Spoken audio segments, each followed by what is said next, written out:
Ricot structure is a giant formation in the Sahara that looks exactly like a giant bullseye. It's so wide that you can see it from space.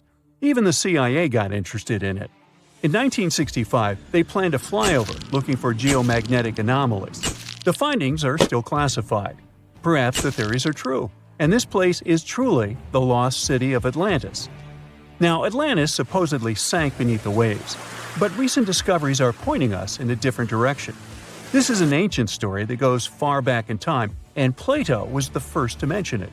The place had loads of greenery and a curious structure: 3 concentric circles of land surrounding 2 circles of water.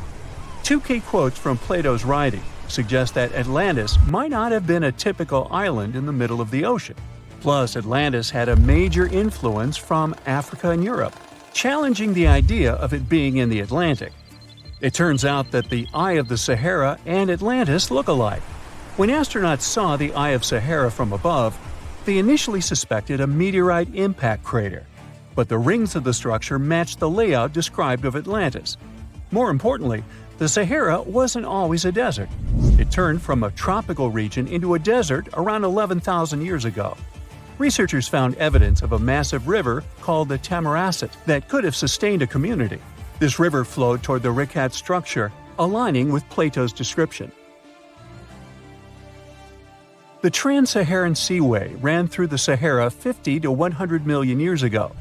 The sea allegedly destroyed Atlantis around 11,500 years ago, likely due to a rapid rise in sea level caused by the end of the Ice Age. NASA's worldview imagery shows patterns consistent with this theory. Those concentric rings might be a key to unlocking the secrets of our planet's evolution over millions of years. They're shaped by erosion on resilient rock layers, creating a spooky pattern of ridges and troughs. The central peak stands proud at 1,300 feet. The central part has undergone a significant erosion makeover, revealing a circular structure with a raised peak. Unlike impact craters, the Eye of the Sahara flaunts a striking balance and symmetry. Some say it results from rock uplift, sculpted by wind and water. Others think it's an ancient anticline, eroded to reveal its concentric glory. Then there's a salt diapir theory, suggesting that salt's buoyancy sculpted this beauty. Dating techniques have proved that it formed 541 to 252 million years ago, give or take a million or two. Ancient tools are scattered around the outer rings of the structure near riverbeds. Some older stone tools have also been spotted in the same areas. And still, even though some spear points from the Neolithic period have been found, there aren't many signs that people were living there back then. The area seems to have been used for short-term activities like hunting and making tools. There are other unearthly mysteries that haunt our world. One such enigma is in Norway: the ominous Hessdalen light phenomenon, also known as the Valley of Lights, leaves scientists confused. This valley is 10 miles wide. It's quite isolated, but a peculiar blue box sits high on the hillside, equipped with cameras scanning the valley. The unsettling saga began in the 1980s, when the night sky over Hessdalen erupted with burning fireballs, a recurring spectacle that sent shivers down the spines of those who witnessed it. This wasn't a fleeting occurrence, rather it became a regular thing. Terrified locals reported encounters with these unexplained luminous phenomena, some of which happened near their homes. Unease spread like wildfire. At its peak, there were about 20 sightings every week. The phenomenon made its way into newspapers, magazines, and media worldwide. Soon, people flocked to the valley, hoping to see the lights themselves. In 1984, experts joined the fray, armed with sophisticated instruments like magnetometers, radiometers, and other ometers. What they encountered was mind-bending, lights that defied explanation. Some moved at a leisurely pace, while others raced through the sky at an astonishing 19,000 miles per hour.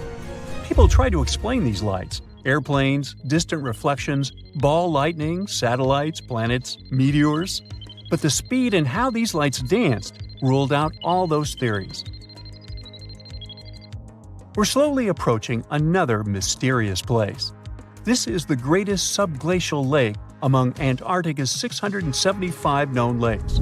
It can easily hide unknown life forms. This lake is beneath the East Antarctic ice sheet. Dive about 2.5 miles under the ice, and there you'll see Lake Vostok, located at 1,600 feet below sea level. This lake is 155 miles long and 31 miles wide at its broadest point.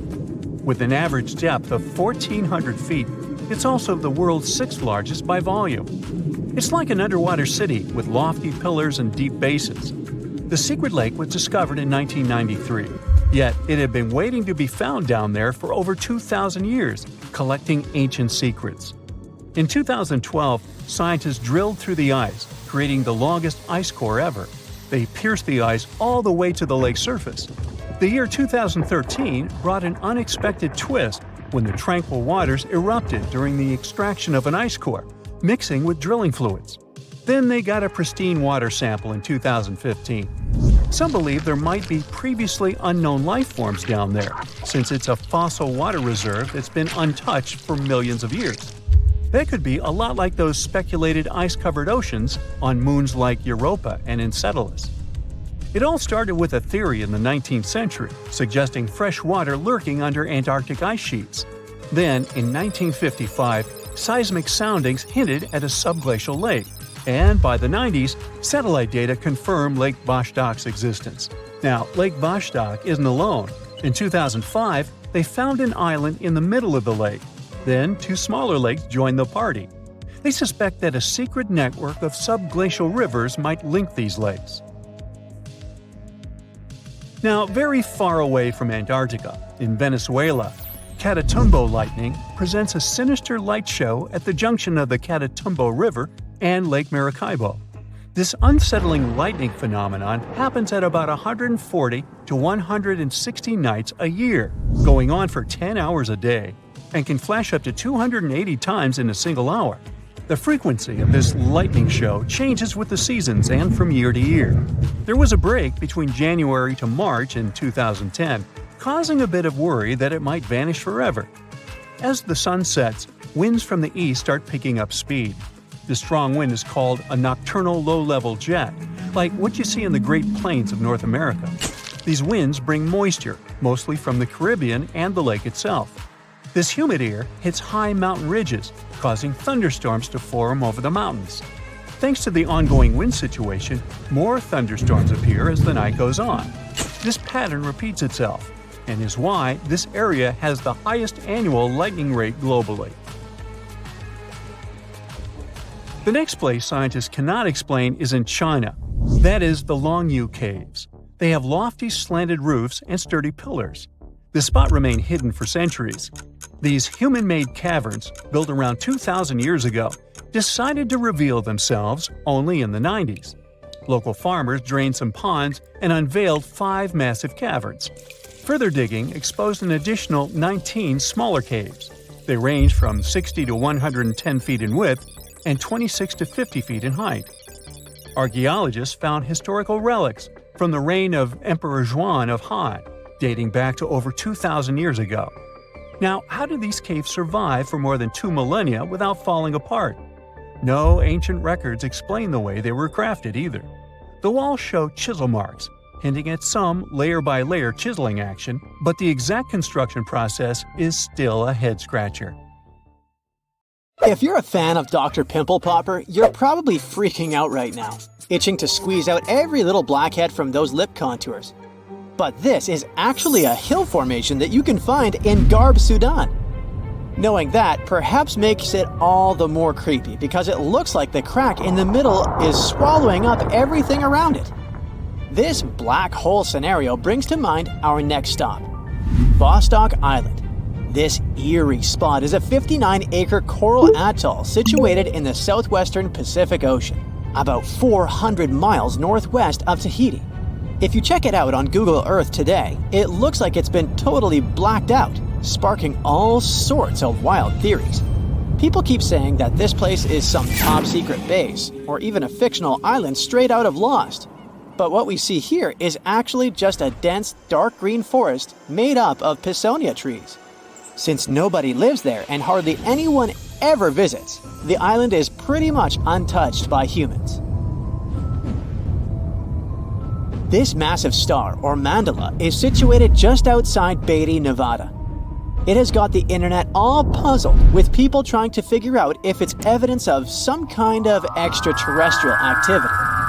To add to the mystery, this spot is right by the Tonopah Test Range, which is also known as the famous Area 52. Despite its creepiness, it's probably just one of the thousands of crop circles that gained fame after Google Earth came along. This spiral formation right here is also located in Nevada, and it definitely looks like another chilling crop circle. But things get even stranger if you use the street view option. As you zoom in closer and closer, you'll notice that it's made up of carefully arranged rocks.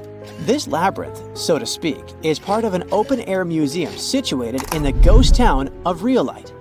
And if that's not creepy enough, take a look around and you'll see dozens of eerie men in white cloaks. Despite their lifelike appearance, these silhouettes are actually statues from an installation created by a Belgian artist in the 80s. Even stranger than stumbling upon a large circle on the ground is finding a bunch of them. Our next location in Wyoming is filled with peculiar circle structures to the point where it's hard to count them all. During the 20th century, this U.S. state shifted from a farming economy to an industrial one, dominated by the extraction of oil, gas, and coal. So, these circles are likely remnants of a tank farm. I mean, places where oil storage tanks used to be located. If you want to avoid nightmares, I highly recommend not searching for the mausoleum of Emil Becker in Poland. If you happen to find it by using the Street View mode, prepare yourself to face an abandoned place with the most terrifying sculpture there is. Oh, the creeps. Keeping on the spooky side, let's head to an isolated corner of Kazakhstan, where you can find a pentagram etched into the Earth's surface. This formation is huge, measuring roughly 1,200 feet in diameter.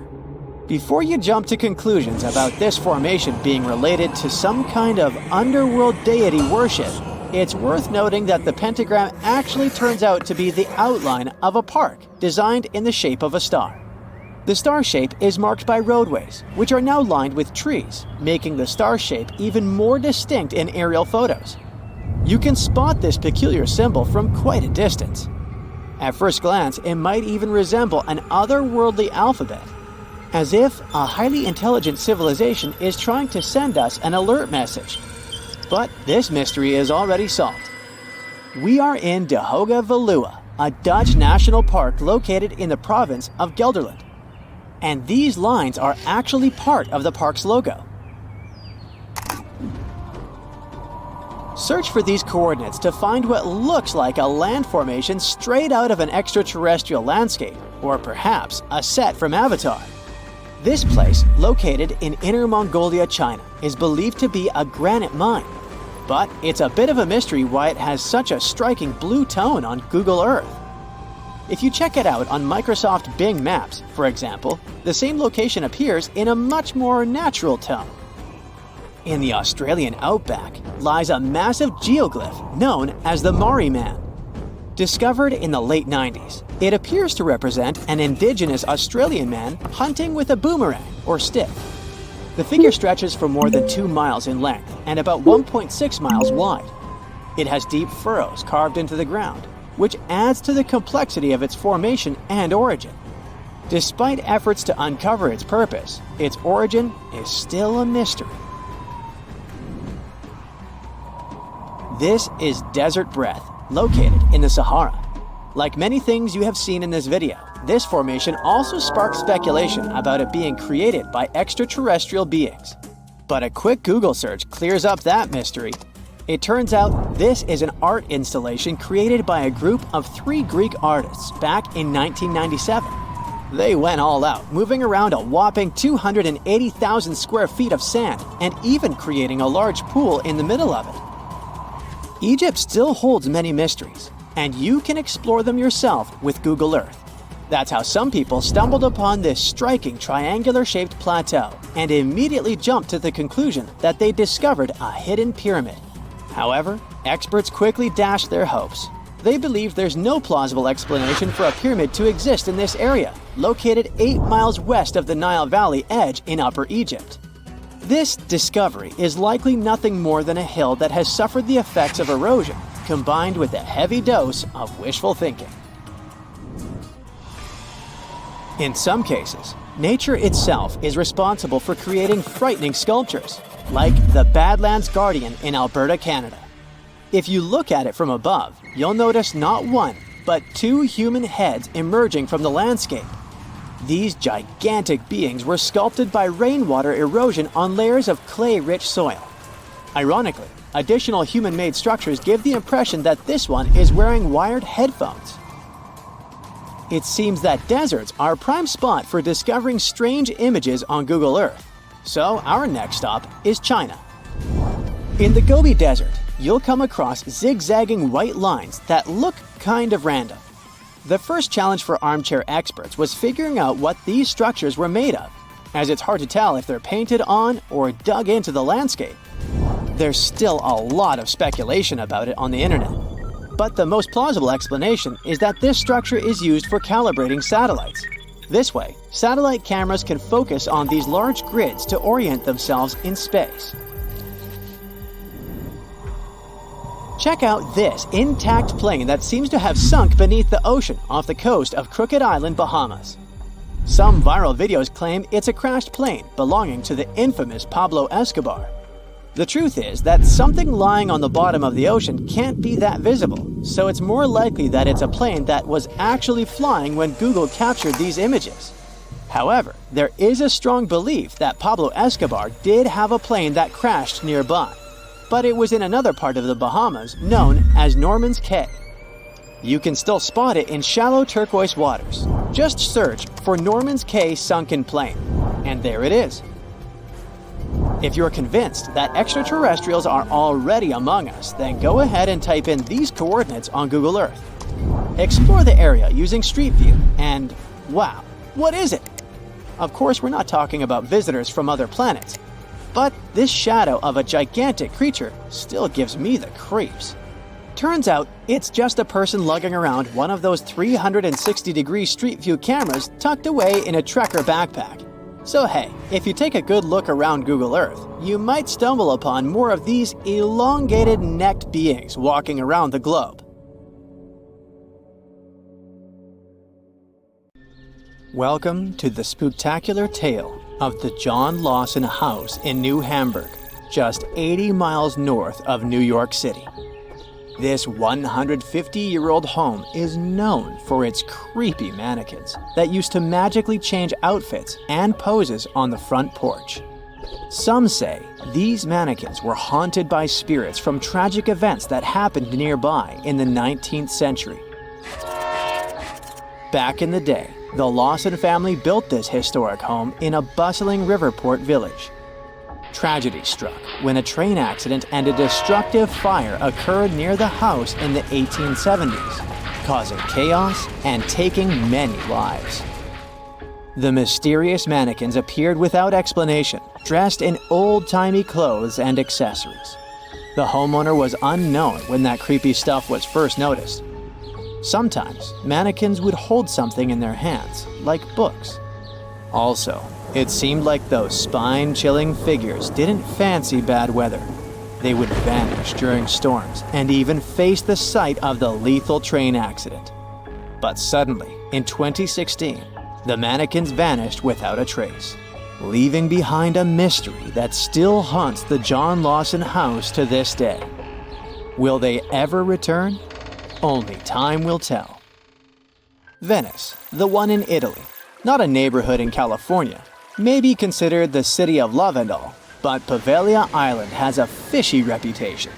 Made up of 2 natural islands and 1 human-made one with wooden pillars and layers of earth, this place is like a creepy puzzle waiting to be solved. One island is covered in greenery, another has the main buildings, and the smallest is basically a fort. The island is now deserted with just a few lonely structures left standing. Rumor has it that about half of the land on the island is made up of human ashes. Yikes. According to stories, when a plague hit, the hospital had to figure out what to do with all the bodies. Supposedly, they ended up burning them. but some say that over 100,000 victims were actually buried in mass graves called plague pits. The details about how all these bodies were disposed of are sketchy at best, leaving room for spooky speculation about what went down on the island. Whether they were torched or buried, the sad truth is that thousands of lives were lost and left behind on Poveglia Island. Another creepy tale involves a crazy asylum director who supposedly jumped off the clock tower after being swallowed up by a mysterious fog. But this story may have originated from shows like Ghostbusters, with no actual proof that this dude even existed. There are also whispers of patients seeing ghosts within the psychiatric hospital, adding to the island's spooky vibe. While these stories might be a bit out there, they definitely add to the mystery surrounding Poveglia Island. Despite all the exaggerated stories and urban legends, one thing remains true. Poveglia Island has a dark history filled with tragedy. This place has seen it all. The empty buildings and abandoned landscapes are like sad reminders of the sorrowful past that haunts this eerie island. Hush, don't move. We're in the clearing in Hoia Baciu, Transylvania, which has a funky reputation for being one of the creepiest places in the world. The trees there wouldn't grow in a clearing that has a perfect oval shape. Soil scientists have been unable to explain this anomaly. The area attracts a variety of people, from Romanian witches to sword-wielding Americans attempting to cleanse the forest through yoga. Hoia Baciu gained international attention in 1968 when someone captured a photograph of a mysterious flying object hovering over the clearing. Some people are sure those must have been guests from another planet. This event, along with the alleged paranormal occurrences reported by visitors, has added to the forest's enigmatic reputation. Local guides also share other anecdotes linked to this forest. For example, some time ago, a group of 60 people from Bucharest attempted to open a gate into another dimension there. If a paranormal forest doesn't send shivers down your spine, maybe this place will. Yep, there's a whole settlement at the bottom of Lake Lanier, Georgia's biggest lake, and it's filled with a secret American horror story. Terror, ghosts, and other paranormal stuff, the whole shebang. There are many spooky tales about Lake Lanier. Fishermen have reported seeing ghostly kayaks, and stories circulate about women with no hands haunting the Jerry D. Jackson Bridge. Plus, the lake has a dark side, with over 500 demises since it was created and more than 200 since 1994. People talk about good swimmers getting snatched under the water, mysterious boating accidents, and vehicles crashing into the lake for no reason. Locals will straight up tell you, don't go to Lake Lanier. And with the lake stats, it's hard to argue. Some say the lake is cursed, but it's up to you to decide. The Poison Garden is a misleading, beautiful place where danger lurks behind every leaf. It's tucked away behind spooky black gates at the Alnwick Garden. There, you'll discover a collection of over 100 plants that are not just toxic, but downright lethal. If you don't have to worry about accidentally poisoning yourself, just keep your hands to yourself. No sniffing or nibbling allowed. Venture through ivy-covered tunnels and fiery-shaped beds as you dive into the history of poison and hear some thrilling tales of infamous cases. Prepare to meet some dangerous flora like Laburnum atropa belladonna, and even the infamous Jimpy Jimpy plant that's rumored to be able to hurt you as nothing else. By the way, there are many wild stories about this dreaded plant. Some are a bit exaggerated, like the one about using the leaves as toilet paper. Ouch. But others are no joke, like horses getting stung and going bonkers. There's even a tragic tale of a person passing away from its sting in New Guinea back in 1922. So come on, take the plunge in the Poison Garden if you dare. Just remember to steer clear of any plants that could lead to a seriously bad day. You're having your vacation in Finland, the happiest country in the world. You rent a car and drive to see the lakes. What could go wrong? Suddenly, you come face to face with over 1,000 eerily still figures. These guys are dressed to impress in colorful outfits, but there's something off about them. Their heads are featureless, their bodies wooden, and they all seem to be staring in the same direction. It's like they were playing a giant game of freeze tag, but nobody remembered to yell, "Tag, you're it." These silent sentinels are known as the Silent People, and they've been scaring people since 1988. They're the brainchild of dancer and choreographer Reijo Kila. Originally hanging out in Lasila near Helsinki, they've traveled around a bit before settling in their current spot on the side of the road. Why did they move? Maybe they were tired of big city traffic and wanted a quieter place to chill.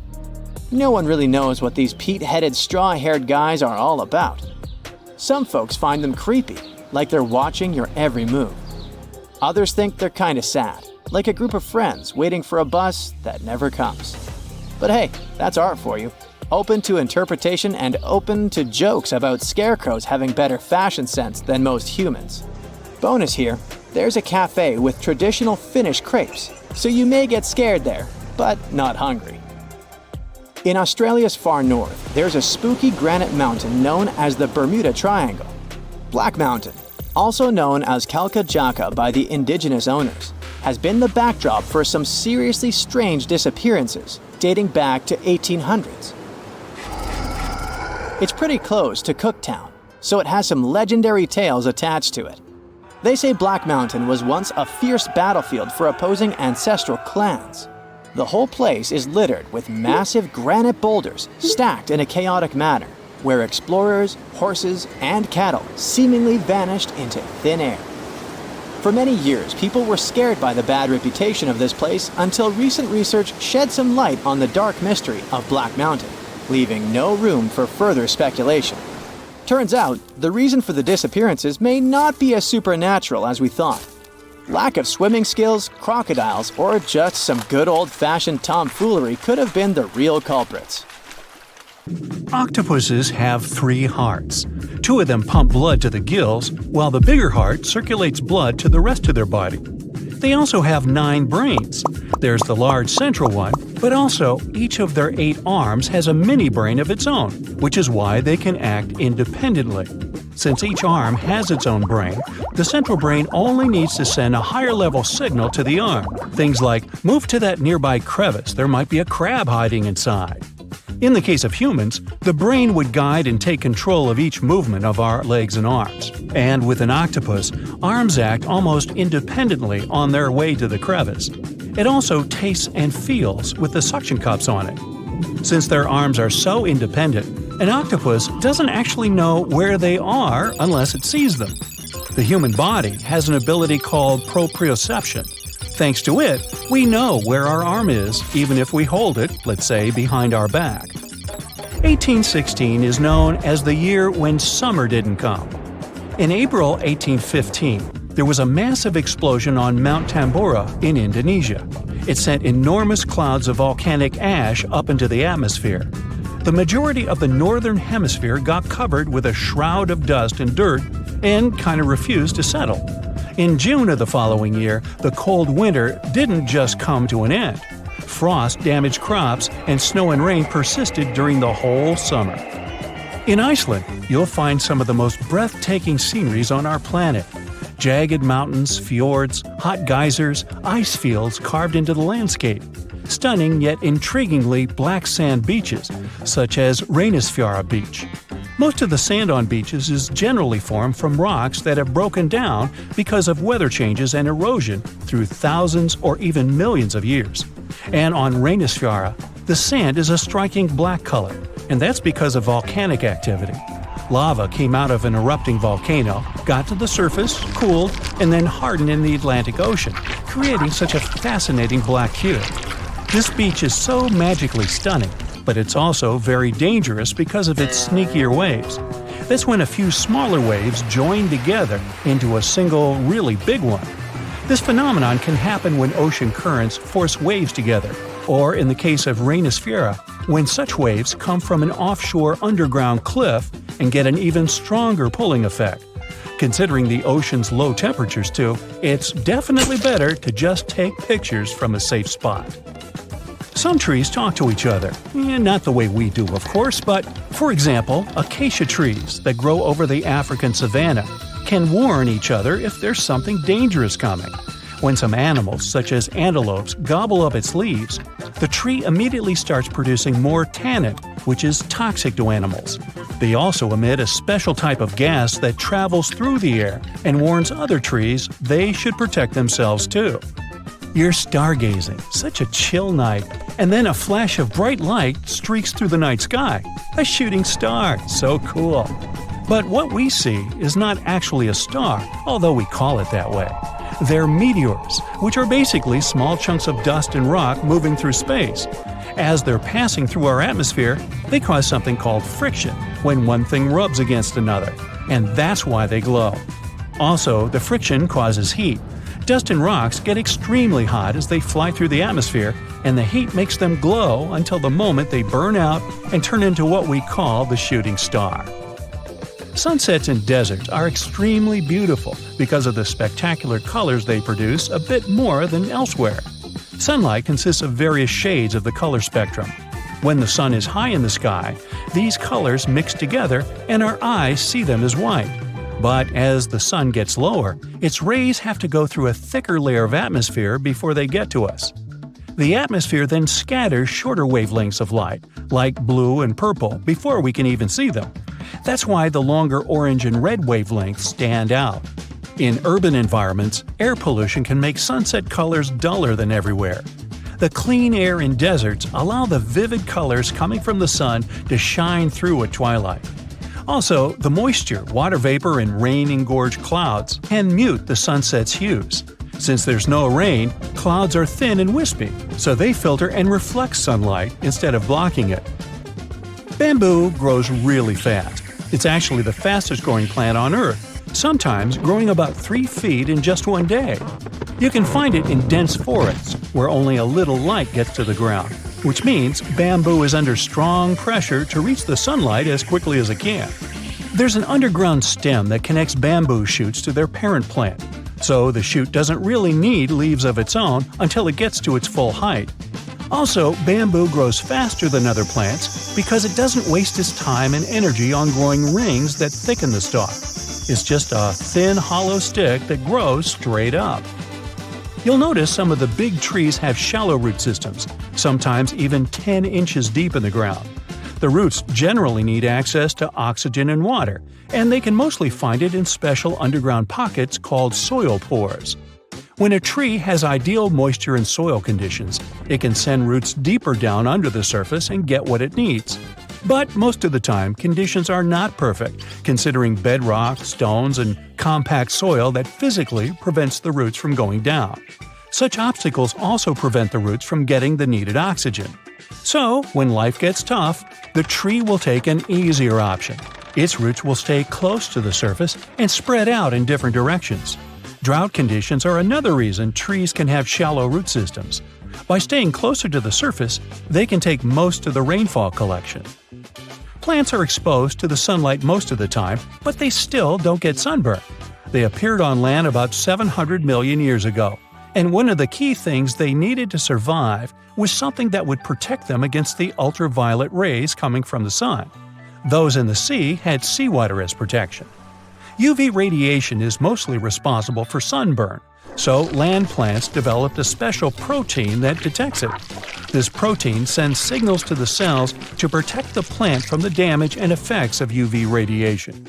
Basically, it's like they produce their own natural sunscreen, but this still doesn't mean they're 100% protected. You know that common belief that if you water plants in the midday sunshine, this can cause their sunburn? Some think droplets of water act as tiny lenses and then focus the sunlight onto the leaf surface. But they're not strong enough to actually focus sunlight from a water droplet onto the surface of a leaf. It's just that their natural sunscreen doesn't mean total protection. Too much exposure to UV radiation damages cells in the leaves and bark of the majority of plants. Earth's core is as hot as the surface of the sun. You'd think it could easily melt our entire planet, especially since the core is only 1,800 miles away from the surface. If the sun were so close, we'd be like French fries. But we're alive because the center of the sun is surrounded by a mantle of rock that's mostly solid. The crust we walk on actually floats on that mantle and protects us. If the sun was close, we'd only have empty space to protect us, and you and I wouldn't be talking. Also, to melt the entire planet, you'd need way more energy than the heat in its core. It's the middle of the night. Suddenly, you see a snowy owl outside your window. It has a letter for you. Has your Hogwarts acceptance letter finally arrived? Well, not really. You open it and start reading. Dear reader, we are pleased to inform you that you have been selected by the Hogwarts School of Witchcraft and Wizardry as the greatest Potterhead there is. To show our gratitude for your dedication, we've decided to share 8 Wizarding World secrets with you. And don't worry, we won't obviate any of them later. Professor McGonagall was a Quidditch pro too. Harry's broom riding and Quidditch skills are recognized early on during his time as a Hogwarts student, when he retrieves Neville's Remembrall from Malfoy.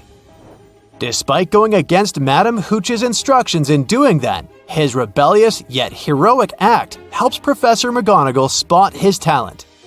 The thing is, she is able to do so because she herself has some skills of her own.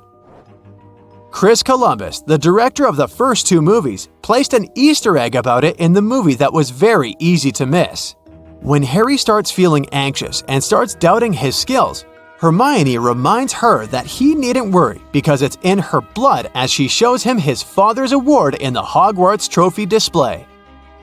Now, if you take a closer look, you'll see McGonagall's smaller plaque to the right of James Potter's.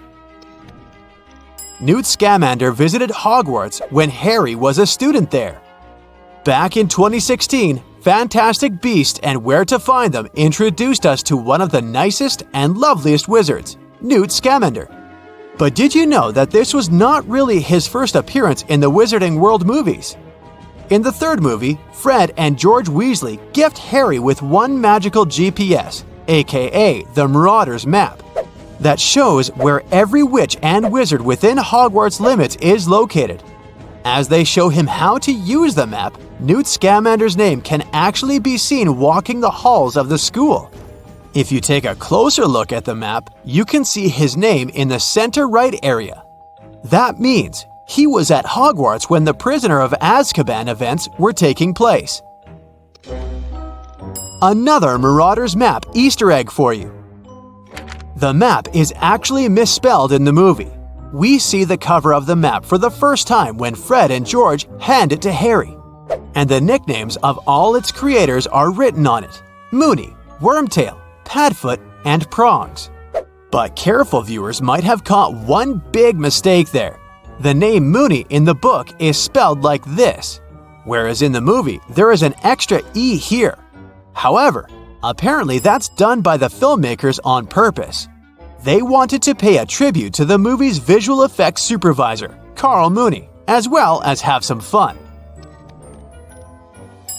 It wouldn't be so wrong to say that all Potterheads have at least once fantasized about how awesome it would be flying on Buckbeak, like Harry did in Prisoner of Azkaban. One detail about the majestic hippogriff you might have missed in the movies is that right before meeting the students, Buckbeak actually relieves himself. Since no real hippogriffs were used during filming and Buckbeak was all CGI, this was obviously a choice made by the creative team. It's safe to assume they did it to make the mythological creature seem more realistic, but that doesn't change the fact that it's hilarious. Dial this number and maybe you can access the Ministry of Magic too. Mr. Weasley has always been fascinated by the creativity of Muggles. As Harry navigates him through the normal side of London in Harry Potter and the Order of the Phoenix, he marvels at all the different inventions, such as bicycles and public transport. But when it's time to head to the magical side, it's Mr. Weasley who guides Harry this time. Once they're in one particular red telephone booth, Mr. Weasley puts some money and dials 62442. And it turns out, this is how visitors enter the Ministry of Magic. and these numbers are not chosen randomly.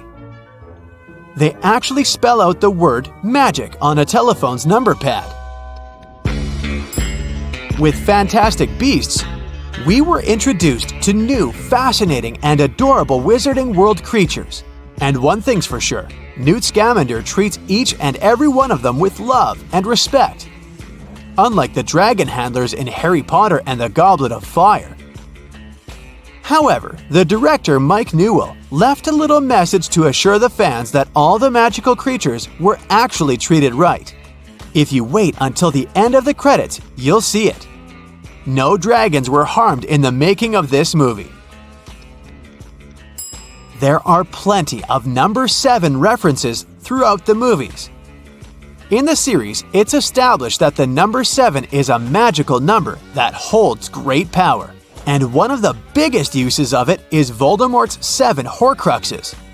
When talking to Slughorn in Half-Blood Prince, Tom Riddle questions if having 7 Horcruxes instead of 1 will make 1 more powerful. However, that's not the only sign that foreshadows what comes next. When we see Tom Riddle's childhood bedroom, there are 7 rocks on the windowsill, which also indicates what's to come. One thing to mention here though, after the series ended, J.K. Rowling released information about an 8th Horcrux. Since Professor Quirrell temporarily contained part of Voldemort's soul, he acted as a temporary Horcrux. There are some other appearances of number 7 throughout the series that you might have missed. There are 7 Weasley siblings. There are 7 core magical classes. The prophecy stated that the hero would take down the Dark Lord, who would be born as the 7th month dies. In Deathly Hallows, when the Order is trying to take Harry from the Privet Drive safely, their escape plan includes 7 different Harrys. There are 7 different obstacles guarding the Sorcerer's Stone in the book. Hogwarts Castle consists of 7 floors. 7 is the age by which magic will show itself if it is present. 7 Muggles saw Harry and Ron flying in the car. The Basilisk attacked 7 entities, including Harry during the events of Chamber of Secrets. In Goblet of Fire, there are 7 keyholes on Professor Moody's trunk. In Order of the Phoenix, during Harry's trial for using magic outside of school, he was found innocent thanks to the clause 7, which stated that magic could be used before Muggles in life-threatening situations. How many of them were you able to spot before? Hogwarts is a real place. Well, kind of. You must have heard about the Harry Potter studio tour and maybe even got a chance to experience it. But several movie scenes were actually shot in real-life locations. Here are a couple of them you might want to visit next time you're in the UK. Remember the first time Harry realizes that he can understand snakes? The scene was shot inside London's Zoo Reptile House, so you can head there to test your Parseltongue skills. In the books, Hogwarts is set in the Scottish Highlands, and many of the movie's exterior shots were filmed in Scotland as well. Loch Shiel was one of those places, and it was used as the location for Black Lake. But we don't suggest that you go for a swim in it like Harry did in the Goblet of Fire. There's no risk of merpeople bothering you, but there is a risk of hypothermia since Scottish lochs can be freezing cold, even in summer. In Harry Potter and the Sorcerer's Stone, Yorkshire County's Goathland Station was used as the film location for Hogsmeade Station, where the students depart from Hogwarts at the end of the movie. Another Yorkshire one here, Malham Cove, the large curved limestone formation which definitely has an otherworldly look to it, was one of the sites where Harry and Hermione were camping in Part 1 of Harry Potter and the Deathly Hallows. Well, that's all. Now you've finished reading your letter, we'd appreciate it if you'd send us a Muggle chocolate bar or two back with our owl, because our frogs keep jumping away. Yours sincerely, Brightsiders of Hogwarts. The sea, this unrelenting water beast, has been defying all attempts to tame it for centuries. Many ships driven by the wind have gone through the harshest parts of the world. Some have survived the struggle with the sea, and many have come off second best. It's the year 1834. A ship called the Pilgrim is setting a course to sail from California to Boston. The journey will venture around South America and then past Cape Horn of Chile. Richard signs up as a merchant seaman aboard the Pilgrim. This is his first voyage at sea. The crew tells Richard stories of the Drake Passage off Cape Horn, a route that's legendary for its dangers.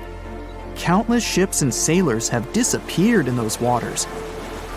Since Cape Horn's discovery in 1526, it's quickly become known to all those that have sailed around it as the ultimate test of any mariner's skill and of any ship's strength.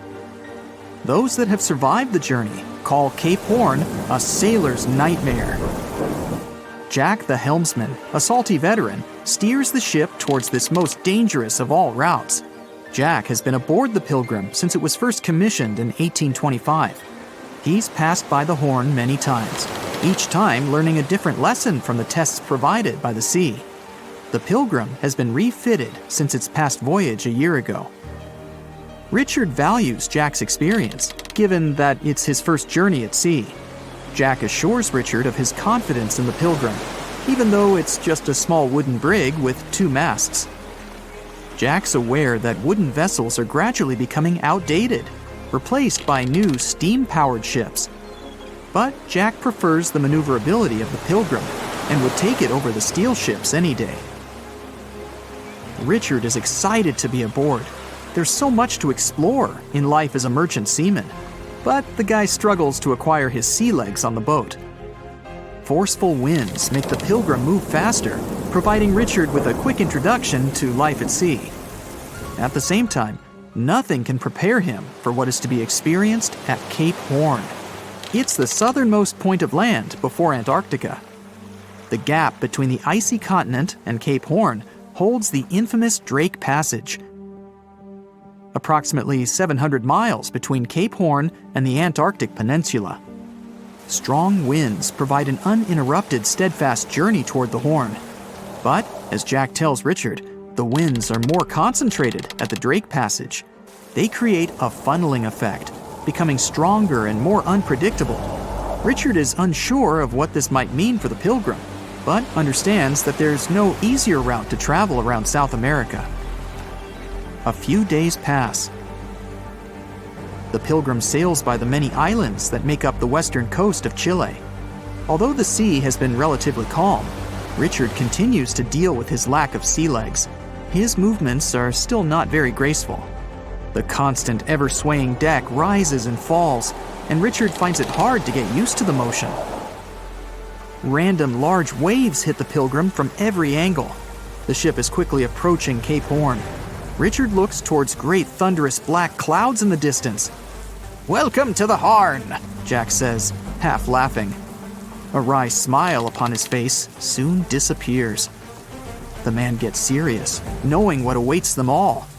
Stronger winds start blowing the sails as the crew scrambles to hang onto the ropes.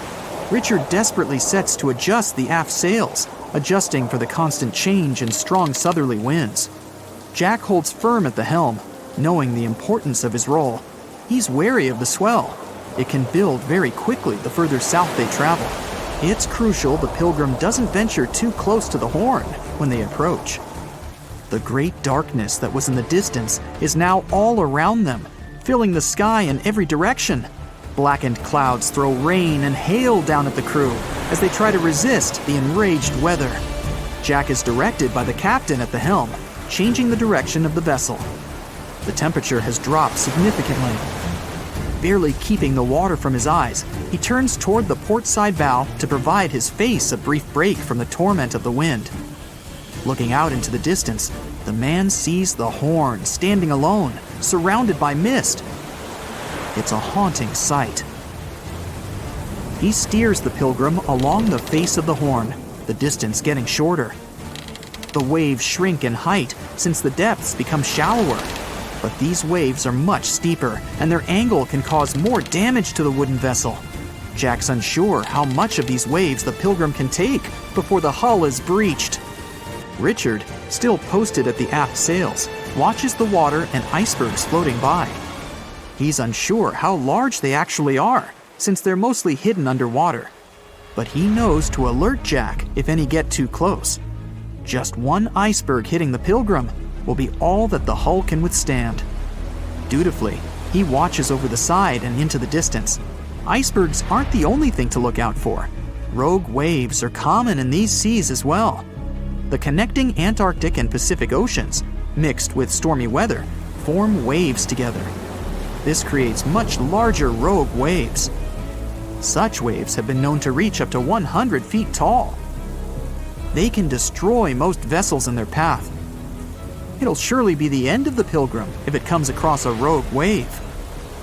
Strong currents adjust the route of the Pilgrim, as though the Horn is trying to lure the ship toward its rocky shallows. Slowly, they are getting pulled closer toward the Horn. Jack is fighting the current at the helm. Spinning the wheel, he strains his body as much as he can. Grunting, he plunges the wheel from the port side to starboard and back again. The captain keeps yelling directions. To a novice, they're extremely confusing. But Jack, a hardened veteran, continues to interpret the directions with ease, steering to readjust their course away from the Horn. The captain orders Richard to assess the hull below the decks. With the level of pounding the Drake Passage has provided so far, it's surely harmed the ship in some way. Richard runs to the deck as another sailor yells something at him, but the noise of the sea makes it difficult to hear. A wave hits the side, flowing onto the deck. Richard manages to hang onto the mast before he's almost swept overboard. The entire front deck seems to be underwater. Hanging on as the water rolls off the sides of the ship and waiting for it to clear, Richard watches the Horn slowly go past. Still, it beckons toward the Pilgrim, as though asking for its dues from the crew. The currents are still pulling the ship, while the storm is raging on, with no end of the struggle in sight. The storm is growing ever larger and fiercer. Richard gathers himself to head below and assess the damage. After a slow descent to the lower decks, Richard can finally look over the hull from the ship's quarters. There's no damage from what he can gather. But he's shocked by the depth of the water inside. It's now at waist depth. Cups, amongst other things, float in the water. Even inside the ship, the guy can't escape the waves. Unable to make sense of it all, he stands frozen, listening to the almighty power of Mother Nature outside. The sea roars even more wildly, waves constantly thudding against the hull. It sounds like a somber drumbeat, a slow countdown to the demise of the Pilgrim. Richard forces himself back to the terrors of the above decks, grasping onto the rails to carefully walk the slippery stairs. He leaves the disturbing creaks of the wooden decks. They're soon replaced with the strained sounds of the ropes, the yells of other sailors, and the deafening roar of the sea crashing all around him. Jack is at the helm, focused on his role, still fighting the wind and the waves, even with the addition of ice and frost. It seems that the world around him has set its heart to distract the man from his duty, but Jack pushes on determinedly. For 9 days, the Pilgrim fights the constant changes in stormy weather, facing all kinds of obstacles, but the ship manages to make it through. As they leave the storm behind, the crew sets their course north for their final destination. The sight of the sun peeking through the dark clouds is the most relieving thing Richard has ever experienced. Unfortunately, Richard lost his rations at some stage during the storm. At sea, if your rations are lost, it's your own bad luck. Luckily, Jack is kind enough to share some of his.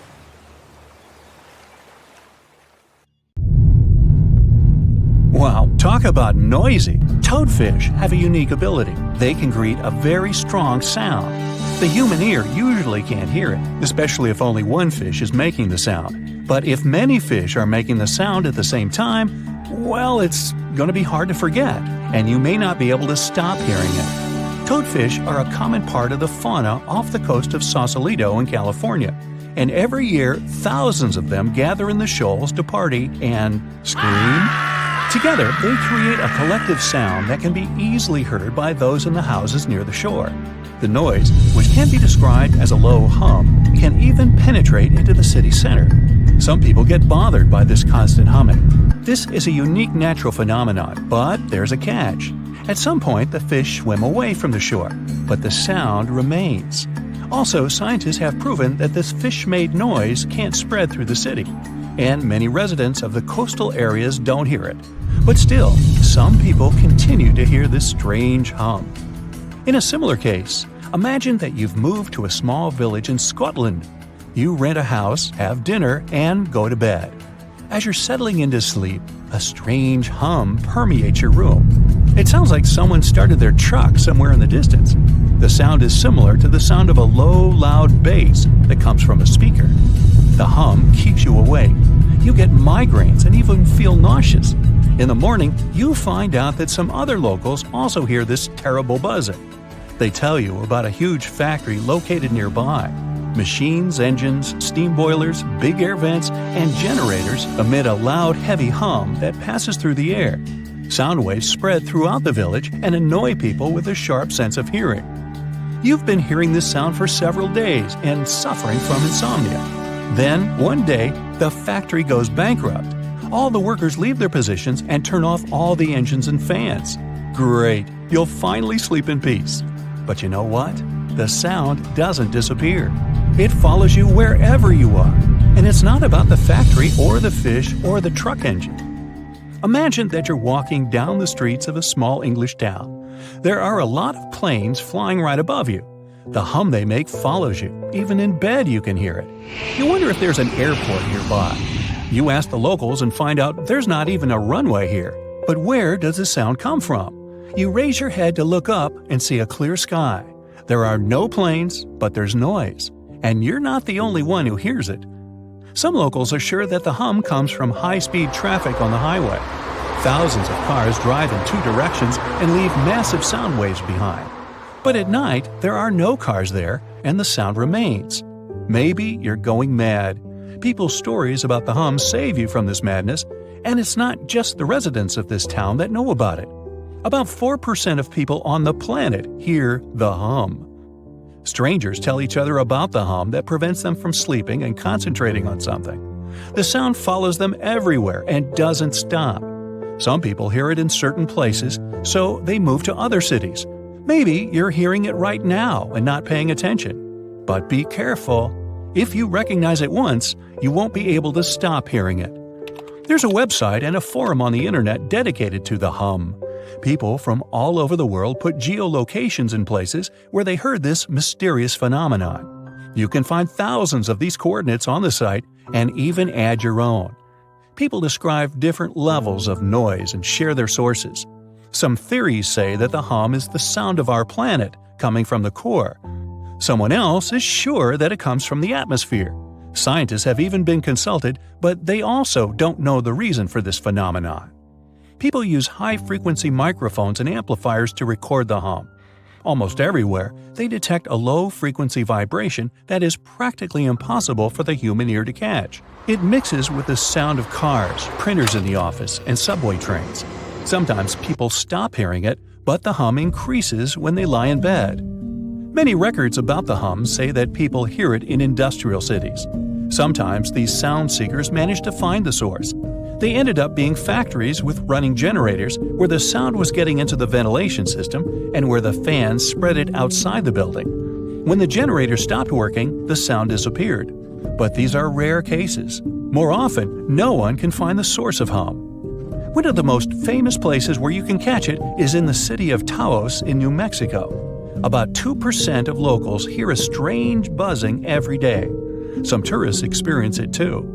Scientists came to the city to study this mystery, but found no explanation. Some theories say the usual acoustics of this place caused the hum. Some folks think it's just a hallucination or the power of suggestion. Everyone talks so much about the hum that the brain creates an illusion of a sound that doesn't exist. Locals believe the nature of the buzzing is mystical and associated with bad spirits. Whatever it is, no one has found out the truth yet.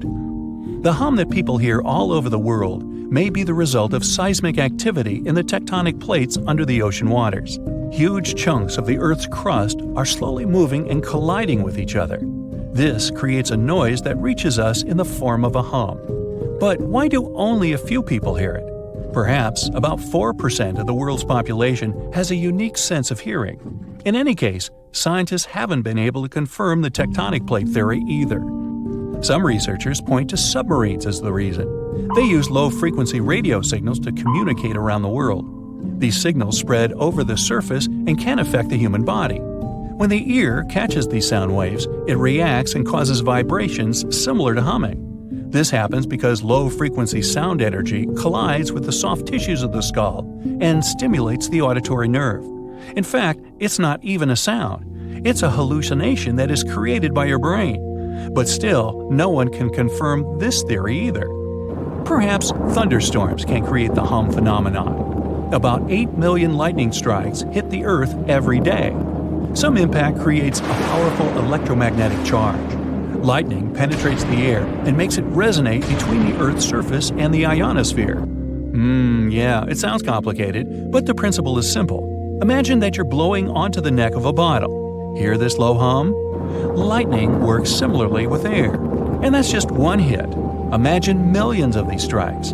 The sound waves spread all over the planet, and some people hear them. Lightning constantly strikes all the time, so the hum never stops. In 1973, scientists put forward a theory that the reason for the hum is the jet stream shearing against slower-moving air. In simple words, wind and fast air flows intersect slower ones. As a result, a whistling sound appears, and electric towers and power lines amplify it. By the way, the first reports of the hum appeared in the 70s. People learned about this phenomenon from the small British city of Bristol. Dozens of residents heard this strange noise in different parts of the town. In the beginning, they ignored it. Then the sound became increasingly more irritable. It prevented people from working and living their everyday lives. They couldn't sleep and couldn't concentrate on anything.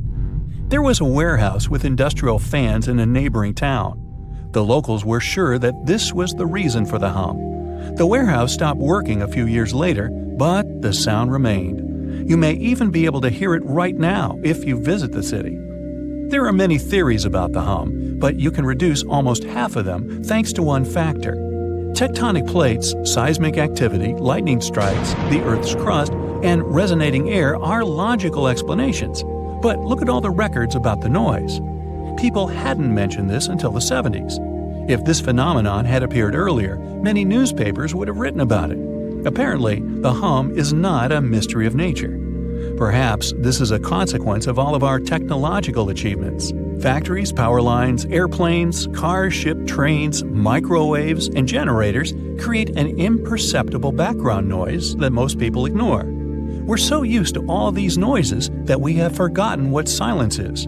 Perhaps our brain made the hum inside our heads to respond to our noisy world. If you start to listen carefully right now, what kind of sounds will you hear? Where are they coming from? And is there the hum among them? They say this place is swarming with money. It's been stored there for centuries, but no one managed to take it away from this island. Treasure hunters have been bewitched with this place since 1795. Many people have tried their luck looking for the treasure that could be hidden there by the Spanish pirates or even by the Knights Templar. But today, it's impossible to get there, as it's a private place, so all you can do is book an ocean tour around this island. Otherwise, you can take a peek at it in a TV reality show starring the Legina brothers, Rick and Marty, who are a team of enthusiasts looking for the treasures of Oak Island in Nova Scotia, Canada. Yeah, seems like there's no place where TV producers can't get to. One of the most famous discoveries out there was the so-called Money Pit. Despite the promising name, it wasn't full of money. Now we have to jump to 200 years ago. The Money Pit was first found by a 16-year-old kid in 1795. One day, Daniel McGinnis went fishing at Oak Island. He saw a tree there. Unsurprisingly, it was an oak, and it had weird markings. They didn't seem to be natural, so Daniel decided to check the area. He then saw a sunken patch of ground and started digging immediately. His two friends helped him out, but instead of treasures, the guys only found logs placed underground at regular intervals. It looked like a place where someone could hide money or jewels, but nothing precious was found. However, there was something curious down that pit. Someone found a granite stone there, and it had an engraved inscription on it. There were many attempts to decode it, but most of them ended up in failure. There's one translation though, and it says, 40 feet below, 2 million pounds are buried.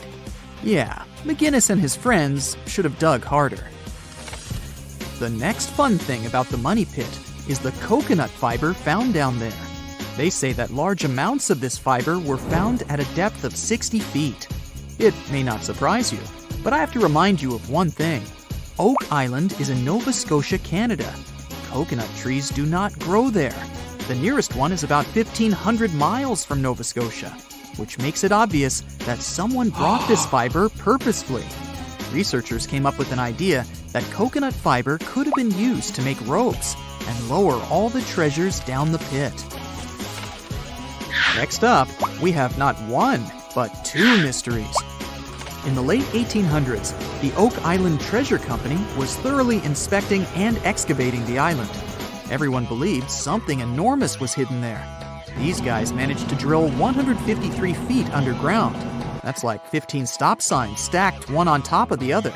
You might have guessed that they didn't find pounds of gold and diamonds, but they found a manuscript. There's a theory claiming that it's one of Shakespeare's lost manuscripts.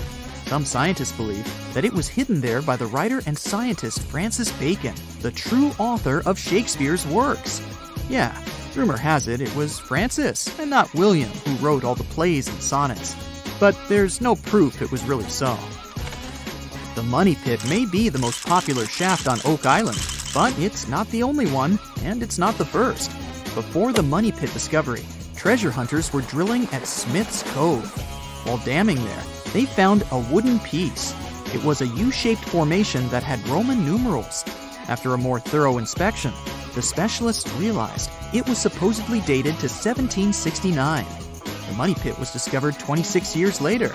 This fact created many speculations that this structure might have been part of the real shaft with treasures everyone was looking for. Now, look at this Templar coin. It wasn't the first discovery on the island, but it was crucial in some way. Even if it may not sound like a big deal today, in medieval times, those coins would amass an insane amount of wealth. They were typically stored in European fortresses. For the treasure hunters, this coin was a sure sign there was more to be found on the island. The logic is simple. If there's one coin of that kind, there must be something else. And they were right. It wasn't the only Templar discovery. On the southwest shore of the island, a crossbow bolt was found. Experts say it dates back to the 13th century. But, once again, that wasn't something the treasure hunters were after. Some more coins were found on the island. Rick and Marty Legina retrieved this precious piece from a swamp. The coin is made of copper, and this time, it originated from Spain. When it was found, the Legina brothers could only see the number 8 engraved on it.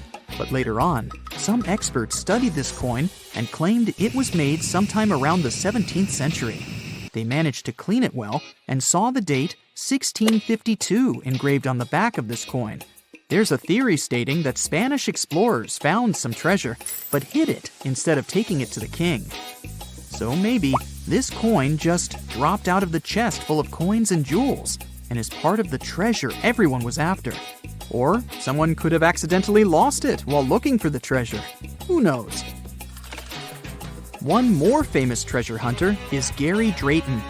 Gary and his team, together with Rick Legina, came across 2 coins while metal detecting the island. Those were 17th century King Charles II Britannia coins. One of them had a very clear inscription on it, stating that the coin was minted back in 1771.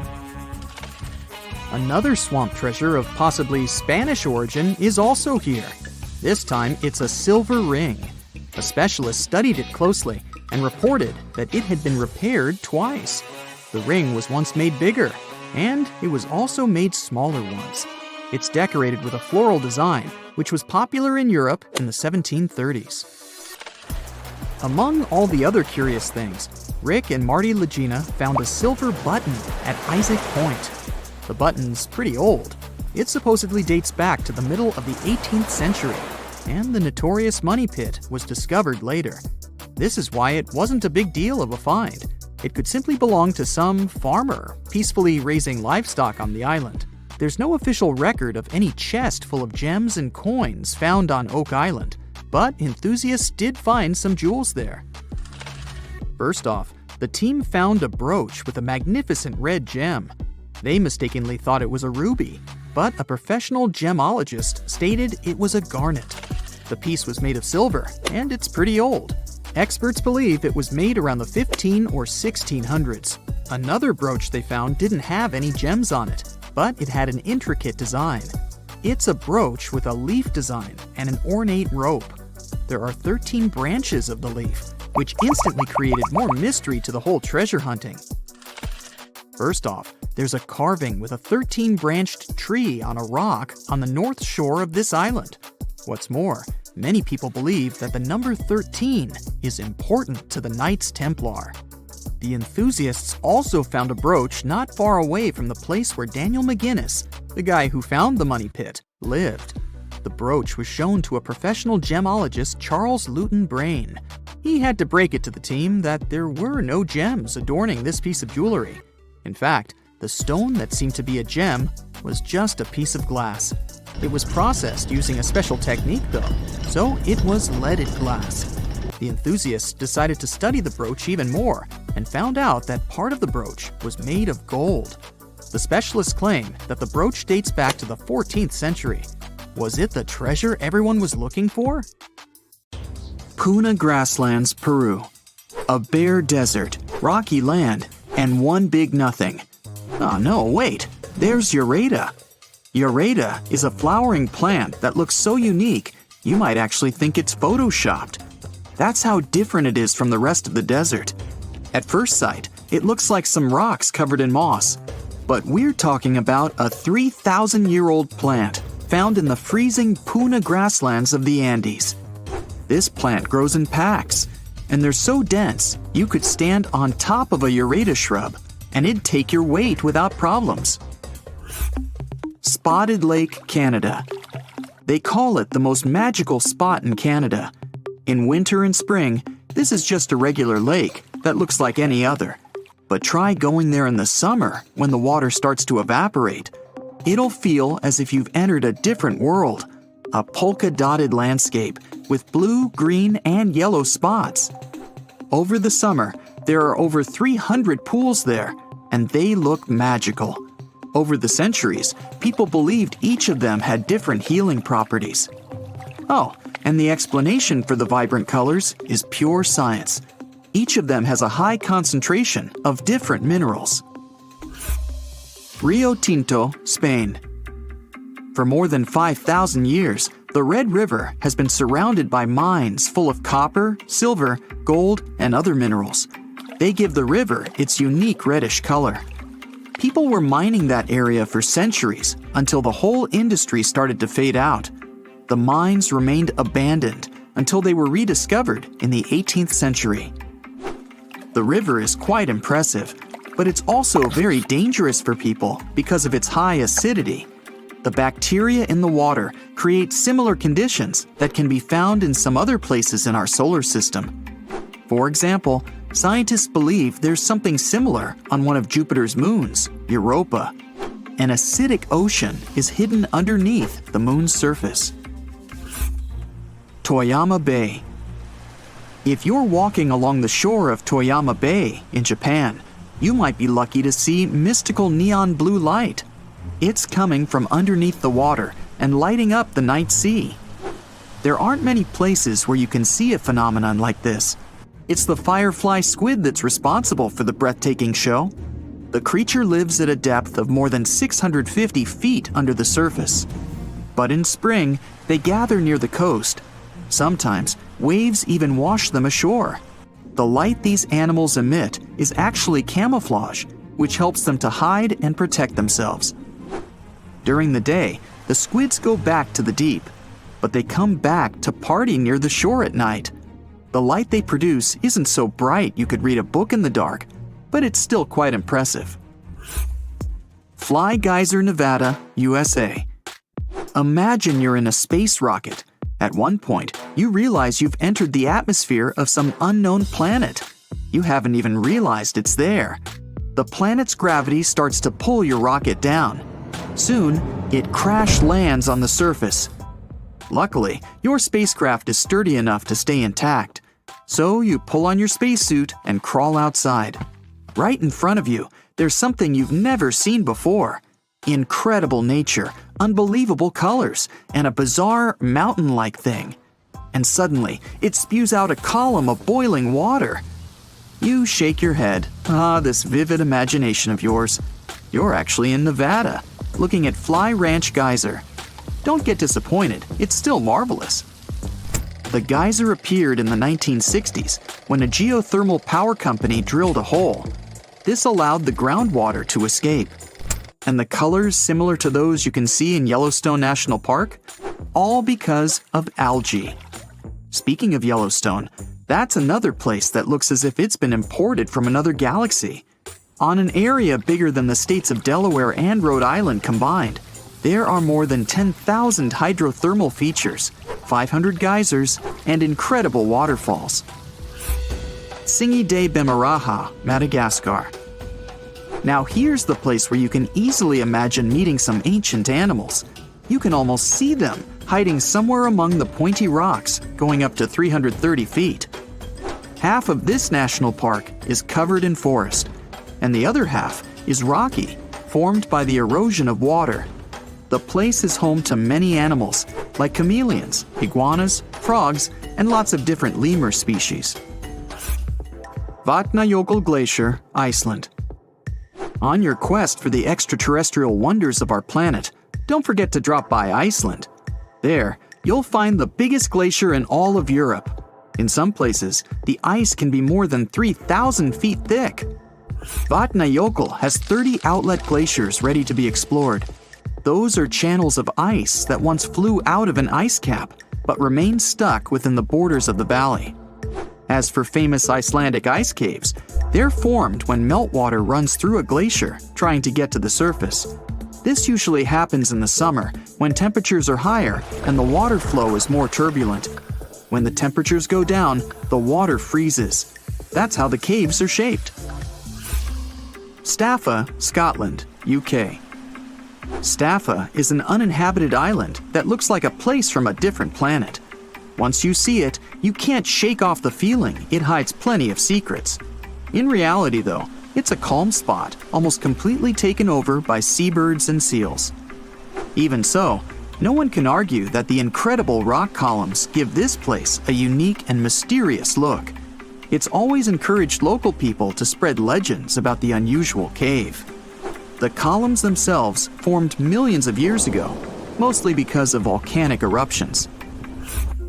Glowworm caves in New Zealand. Imagine finding an entrance to a magical cave. You row your boat, eager to sneak a peek inside, and get rewarded with one of the most beautiful views ever. You see a closed cave that looks as if it's under a magnificent starry sky. You don't need to travel all the way around the Milky Way to find something like that. Glowworm caves in New Zealand are there for you. The caves started forming millions of years ago, and now they have an impressive collection of stalagmites and stalactites. But what makes them really special is glowworms. The caves are home to thousands and thousands of luminescent larvae. Worms need to attract insects and potential partners. To do that, they use their tails that glow in the dark. There are lots of caves like this in the area, and people have been exploring them for over 100 years. Wulingyang Scenic Area, Zhangjiajie, China. This amazing place has breathtaking sceneries and more than 3,000 sandstone pillars. They look as if nature decided to make its own version of skyscrapers. Some of them are half as tall as the Empire State Building. Usually, you can't even figure out where the pillars start. All you see when you try to make out what's there at the bottom is endless mist. Two natural stone bridges seem to be floating among the pillars, lost in the clouds. The Eye of the Sahara. That's a mystery that's remained hidden for millennia.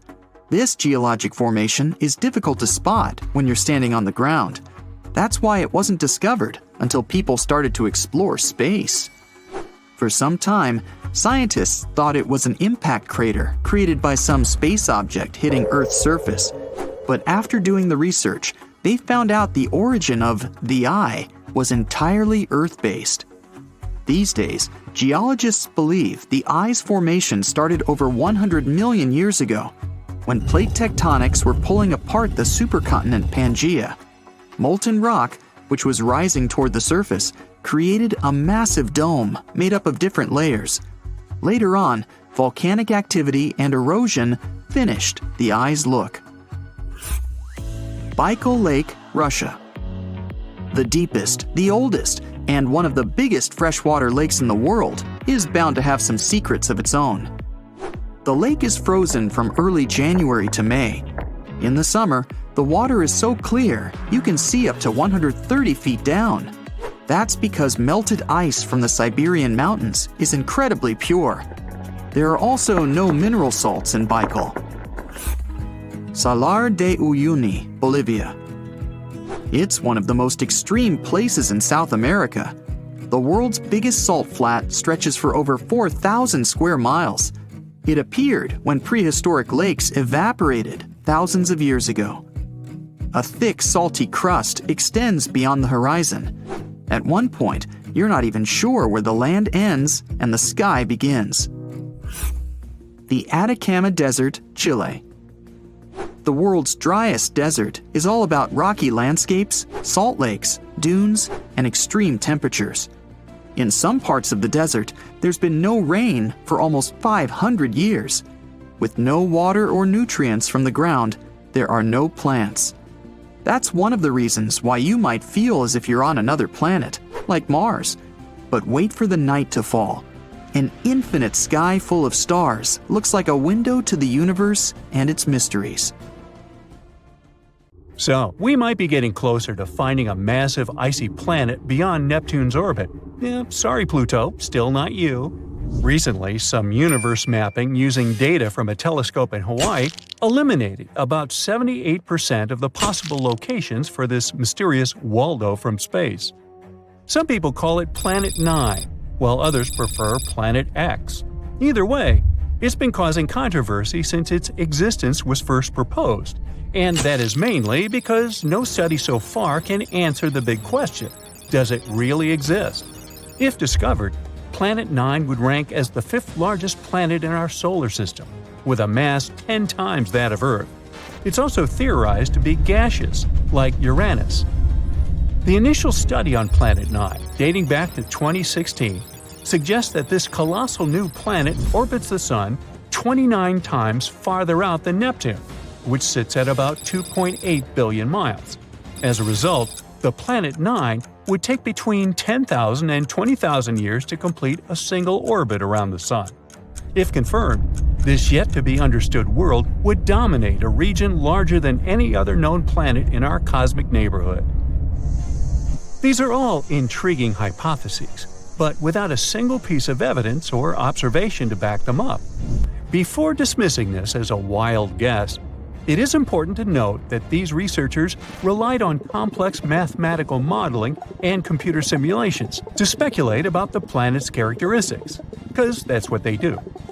The hypothetical presence of this planet would explain various mysterious features located beyond Neptune. We are specifically talking about the Kuiper Belt, a huge donut-shaped region filled with icy debris left over from the formation of the solar system, including comets and dwarf planets like Pluto. What happens is that the 6 farthest objects in the Kuiper Belt exhibit elliptical orbits that are all oriented in a similar direction within physical space and tilted approximately 30 degrees downward relative to the orbital plane of our 8 known planets. What's strange here is that, despite their distinct orbital velocities around the solar system, they maintain this alignment. The likelihood of such alignment occurring randomly is extremely low, around 0.007%. So, here comes Planet 9, a hypothetical massive celestial body that offers a plausible explanation for this strange phenomenon, potentially exerting gravitational influence to shape these orbits. The initial theory didn't hold up for long, facing accusations of observational bias and calculation errors. Then, in 2017, another study popped up, sparking back the idea that maybe Planet 9 is out there after all. This time, Spanish astronomers tried a novel approach, focusing on observing extreme trans-Neptunian objects. These celestial bodies orbit the Sun in highly stretched elliptical paths, with average distances exceeding 13 billion miles.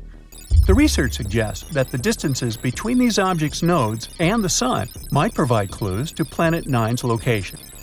You see, these nodes are the points where a celestial body's orbit intersects the solar system's plane. When these objects reach these points, they're more likely to interact with other solar system bodies, potentially causing significant changes in their orbits or even collisions. So, if the trajectory of these extreme trans-Neptunian objects remains stable, everything's fine. But if it's not, well, that's a sign that something else, something big, is messing with their path. And that's exactly what the research found. There is something unseen out there, throwing these objects off course. And that something could be a planet, chilling at a distance between 300 to 400 times farther from the Sun than Earth. To this day, the study of the extreme trans-Neptunian objects is the strongest evidence we've got for Planet 9's existence.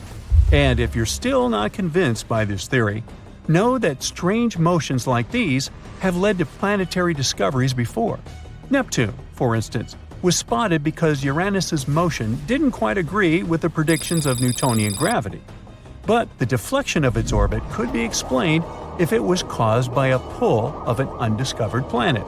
And just like that, we discovered Neptune. Now, the year is 2021, and there's all this buzz about Planet 9 again.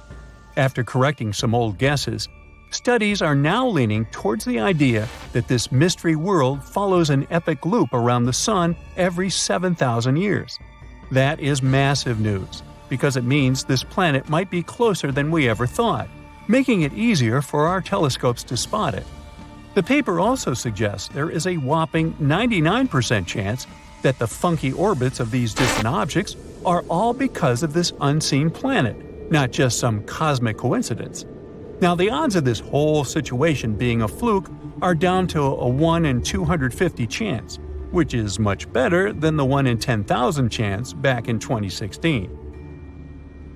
All these optimistic numbers have brought us to where we are today, keeping our hopes and working on better equipment to continue the mission of spotting Planet 9. As mentioned earlier, researchers in Hawaii created some kind of treasure map utilizing the Panoramic Survey Telescope and Rapid Response System to eliminate 78% of its locations. This is great news, considering how challenging it is to find a planet-sized needle in a cosmic haystack.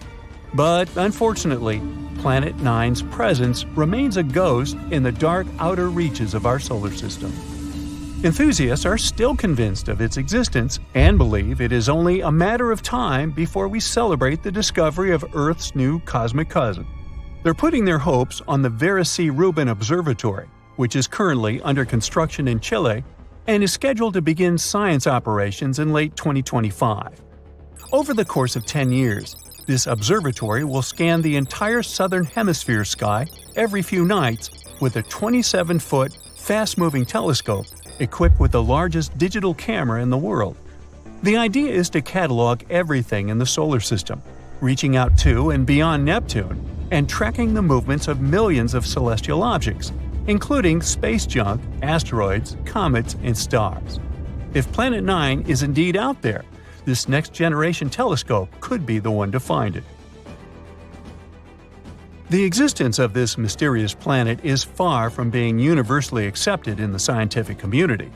That is simply because Planet 9 isn't the only explanation for the strange phenomenon occurring beyond Neptune.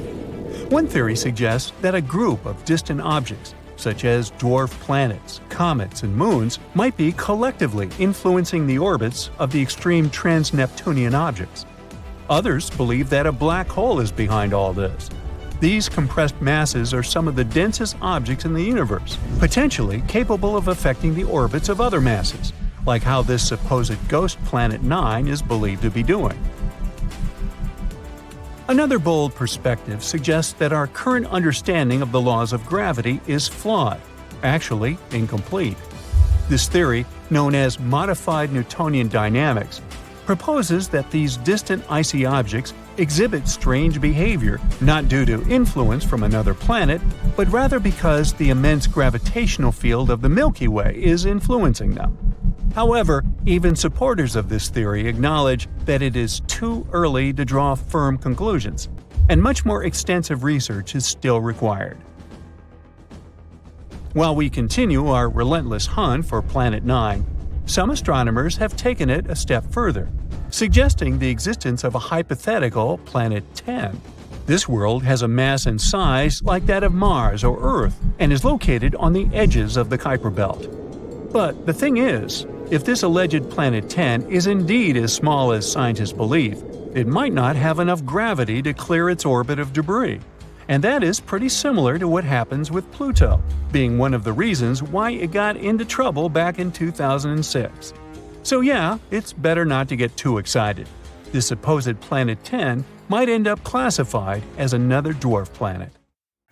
You've just moved to the Romanian city of Cluj-Napoca to make a startup, but you still have no idea what kind of horror will happen to you.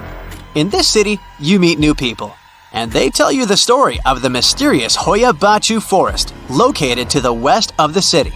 They say it's the country's scariest place, and locals call it the Bermuda Triangle of Transylvania.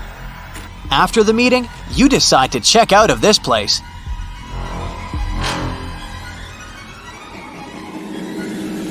You drive to the edge of the forest. You go into the thicket and hear some singing of birds and the chirping of crickets. Somewhere in the distance, branches crackle and some animal howls. Some trees look ominous. Their branches look like many crooked arms. It seems to you that someone is watching you. You take a few more steps and find yourself in a small clearing.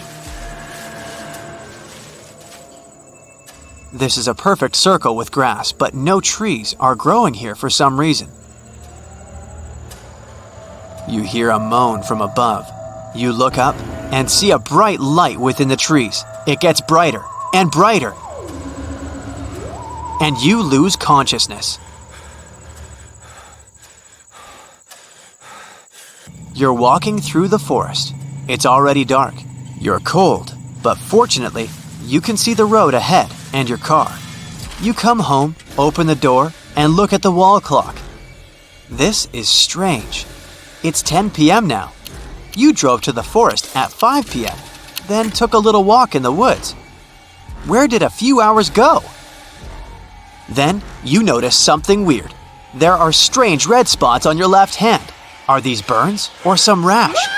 You go to the mirror and see that there's still a strange rash on your legs, arms, and neck. You tell your new friends about it, but they don't look surprised. They say that most legends about this forest are associated with time travel and memory lapses. Some say that they don't remember how they spent several hours in the forest and what they did there. Others talk about a strange rash on their hands. There are legends that the ghosts of lost people wander there, and some flying objects often visit this place. Someone said they had heard an ominous whisper in the forest and seen flying heads without bodies. The most famous legend says about a 5-year-old girl who disappeared in the forest. Rescuers and locals searched for her in the woods for several weeks, but found nothing. Then, a few years later, the girl came out of the forest alive and well, but the strangest thing is that she hadn't aged at all. She remained the same 5-year-old girl. After that, people began to think there was a time portal in the forest. If someone gets there, they'll find themselves in the future. It can be several hours or several years. Another myth is about a biologist who photographed the local fauna in the forest. He was taking photos of flowers and trees and caught on camera a strange object that flew in the sky. After that, people were sure that beings of extraterrestrial civilizations visited the forest. In the 15th century, a woman also disappeared there. But 500 years later, she came out of the forest completely healthy. Of course, it's unlikely that she was that woman. But a coin dated to the 1600s was found in her pocket. All these stories, as well as reports about phantoms, are rumors and myths. No one has yet been able to prove that the forest is really the center of paranormal activity. But if you decide to visit this place, ask local farmers who live near the forest to share some stories with you. Perhaps they'll tell you something more creepy and truthful.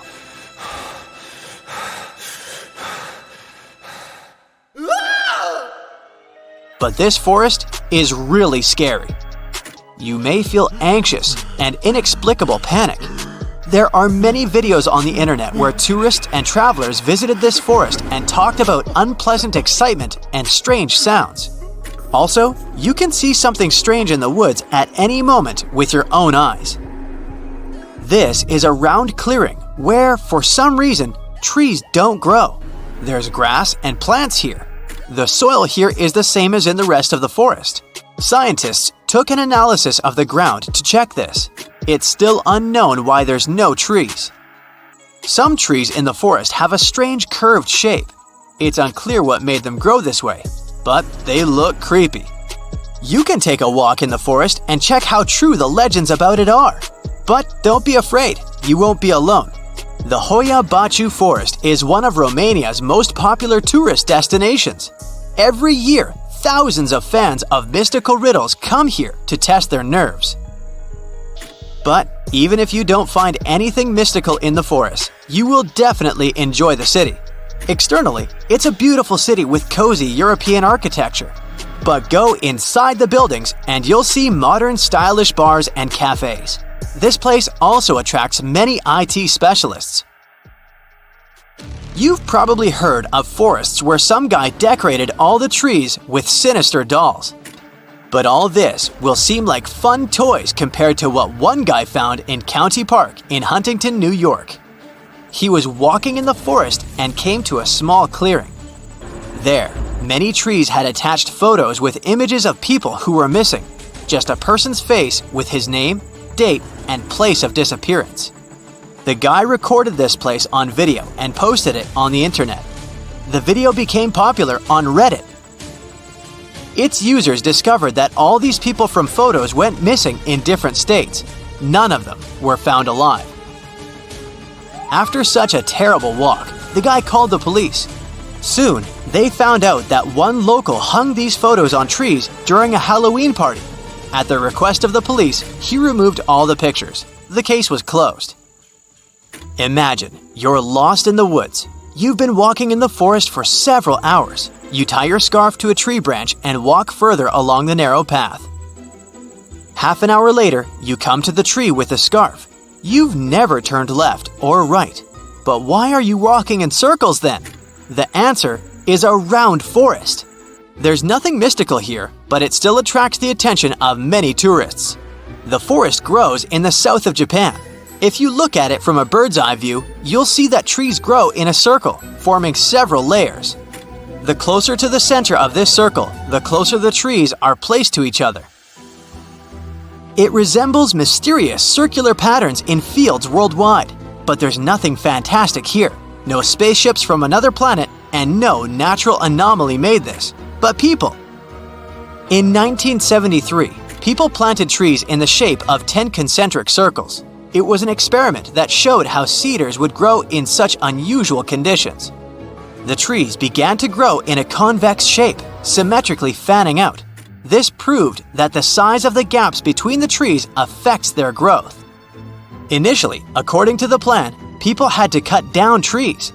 But the place became popular among tourists. Its photo quickly spread throughout the internet, so people decided to leave it untouched. You can also visit this forest and take beautiful drone shots. Antarctica. It was once a green land full of dinosaurs, but now it's a frozen continent bigger than that of the US that doesn't belong to anyone. It isn't hard to find. Wherever you go, just go south until you get to the big icy thing at the south pole of our planet. It lies within the Antarctic Circle, and it's the largest single mass of ice on Earth. The continent is bigger than the US and even bigger than all of Europe. And still, Antarctica was officially discovered recently. Scientists hadn't known of its existence until 1820. After the discovery, it took another 2 decades to confirm it was a whole new continent, and a few more decades after that to decide on a name.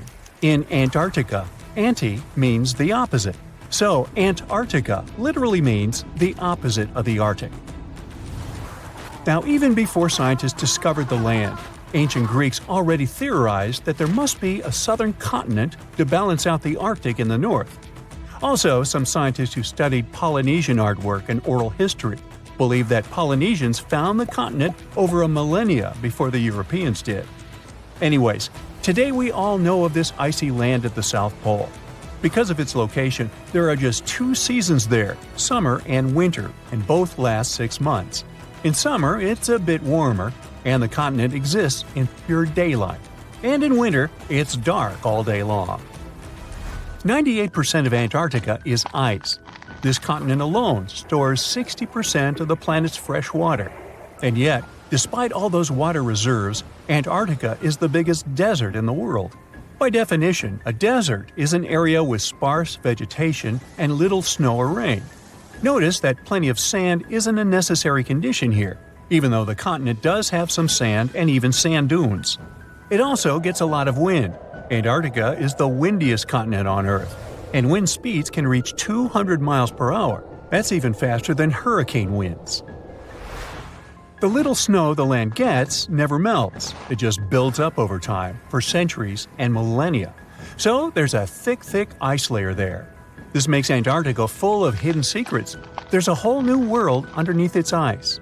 For example, there are a lot of mountains on the continent that are like 9,000 feet tall. It's taller than 3 Burj Khalifas stacked on top of each other, if we must, and that's currently the tallest skyscraper in the world. But we don't see all those mountains because they're all hidden under the ice sheet that's almost 16,000 feet thick. There's also a lake down there, beneath over 11,000 feet of snow. The lake is called Lake Vostok, named after Vostok Research Station, under which it's located.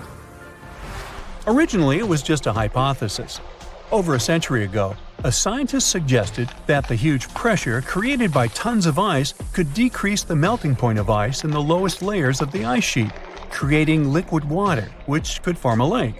He didn't prove his ideas in his lifetime, but others continued his work and confirmed that this theory was true.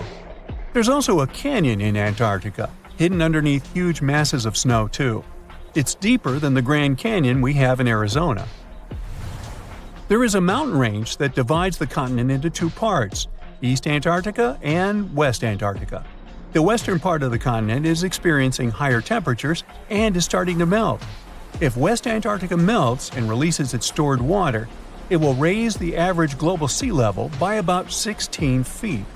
That will be enough for some cities all over the world to completely disappear. Perhaps the first to turn into a water world will be Thailand's capital, Bangkok, which is just 5 feet above sea level.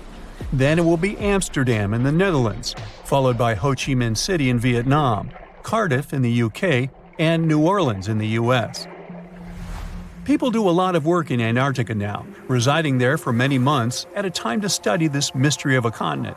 Over the years, even a few children were born there. But it's not a country, and the land doesn't belong to anyone. It's governed by the Antarctic Treaty System, an agreement of peaceful research and collaboration that suspends all territorial claims. It was first signed by 12 nations, and now there are 59 supporters, half of whom have decision-making powers. The continent is occupied all year round by researchers from all over the world. There are about 5,000 people living there in summer and about 1,000 in winter. Yet no one is a permanent resident there. People come and go, and the scientists take turns spending time there. The average yearly temperature there is negative 30 degrees. But there was a time when Antarctica was about as warm as Melbourne, Australia is today. It was about 40 to 50 million years ago. I wasn't around then. But the continent had green forests and dinosaurs roaming its land, chilling in the sun in a 63-degree Fahrenheit environment. That was before penguins. In our age, it's so cold that you won't even find any trees or bushes in Antarctica, just the snow. The only plants that can thrive in such extreme temperatures are lichens, moss, and algae. People can't stand such freezing conditions for lengthy periods of time either, so the continent has never had any indigenous population. Well, that is, if we don't count penguins, seals, whales, and a few other types of birds that live there now. Antarctica's fauna is the scariest and least diverse on the planet because only a few organisms can withstand its harsh conditions and because non-natives aren't allowed to be brought there. So, if you decide to travel to Antarctica with your cat, well, you can't. Hey, I don't make the rules. But those few species that live on the South Pole totally own the place. There are no more than 5,000 people there and around 20 million penguins. They are a kind of settlers, though. Penguins' first ancestors lived in Australia and New Zealand. There are still a few penguin species there, including the smallest penguin on Earth that is just 1 foot tall. Still, most of the penguins migrated to Antarctica at some point, possibly because they were attracted by the greater food supply there. It's not the cold that made them like the land. It turns out, most penguins leave the continent when the summer ends. The only ones that stay there are male emperor penguins, and they do it to warm and protect eggs left by their mates. But where do all the other penguins go? At first it was a big mystery even to scientists, but then they attached some tiny location devices to the legs of a few of these animals and figured it out. Penguins go to live in the southern oceans while it's too cold in Antarctica. None of them go ashore for half a year until they get back to the continent. When they come back, it's when those eggs, left for male penguins to nurture, start hatching, and so penguin families can be together when it happens. Penguins eat different fish, and the ocean is full of those despite its cold temperature. In some areas, water can reach below freezing temperatures because it's salty. But fish don't freeze there because they have antifreeze proteins in their bodies. Then there are also about 1 million seals in Antarctica. They like fish too, and they can hold their breath underwater for 2 hours. They see way better underwater than in the bright light of the day, and they also use their whiskers to locate food. Their breathing holes in the ice can freeze while seals are away, and they must use their teeth to make a new one. Seals can even sleep underwater and then resurface occasionally to get some air without waking up. I can appreciate that. You're going to Ilha de Queimada Grande, one of the most dangerous islands in the world. There, you find yourself among rainforests, huge rocks, and grasslands. The place is home to birds, locusts, and giant cockroaches. But there's one more animal, and because of it, the island got its notorious reputation. Snakes live there, and a lot of them. So many that the place is also known as Snake Island. Will you survive there?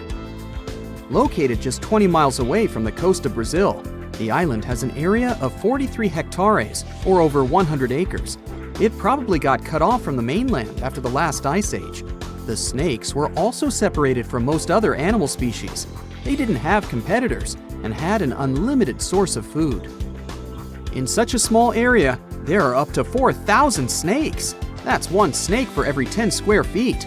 It would be a difficult feat not to come across a snake on this island. Not only is this snake, the golden lancehead, one of the most numerous on the island, but it's also a highly venomous pit viper species. And it's also one of the most venomous in all of Latin America. Its venom is so potent due to the isolation of the species, with only birds sharing the land with them. To catch these birds, the snake's venom needed to become extra strong. And indeed, since they got separated from their distant relatives, their venom has become up to 5 times more powerful. Most of the time, these snakes hide in the trees or amongst leaves on the ground. If you find yourself stranded here, you'll want to keep yourself a safe distance away. Snakes mainly use their sense of smell and rely on vibrations. If you get too close to one, either stand still or slowly walk away. If you make too many vibrations, this will make them feel threatened, causing them to strike. If you spot them a safe distance away, or if you're walking toward tall grass, stamp your feet a couple of times. This will notify snakes of your presence. They won't risk taking down prey larger than they are and will likely slither away. Carrying a stick is always a good idea, just in case you happen to come across a snake accidentally. This way, you'll have an extension of your arm that cannot be bitten. This simple thing might save your life. A stick with a V shape on the end will give you even more advantage. Even if a snake starts acting aggressively, holding it down will stop it in its tracks. But whatever happens, don't try to pick it up. Okay, but what if you get bitten? The chances are pretty high on this island, of course. First of all, don't try to get the venom out on your own. Make sure you call emergency services immediately. And once help is on the way, apply a wide bandage. A piece of clothing will do if you don't have anything else.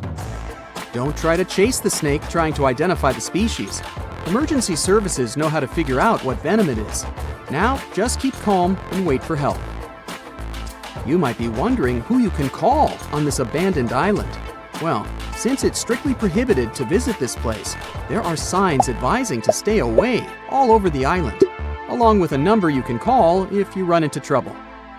Let's say you've successfully avoided getting bitten. The next thing to consider is what you can eat there. Snake Island was previously known as Ilha de Queimada Grande, where queimada is Portuguese for forest being lit up, or forest fire. The reason for that was the fact that the entire island was deliberately set on fire to make room for a banana plantation. Unfortunately, the banana business didn't turn out to be a success, probably because farmers got sick and tired of snakes. But some banana trees still thrive today, and they can provide you with some much-needed nutrients. You'll also want some protein in your diet throughout your stay. Luckily, along with the snakes trapped on the island, there are also cockroaches. These giant prehistoric-looking roaches come out at night to feed on plants. Get that barbecue started and enjoy the rare delicacy this island provides. A great way to survive on the island is to avoid it altogether. If by chance you happen to be sailing past, keep in mind that this place was once connected to the mainland.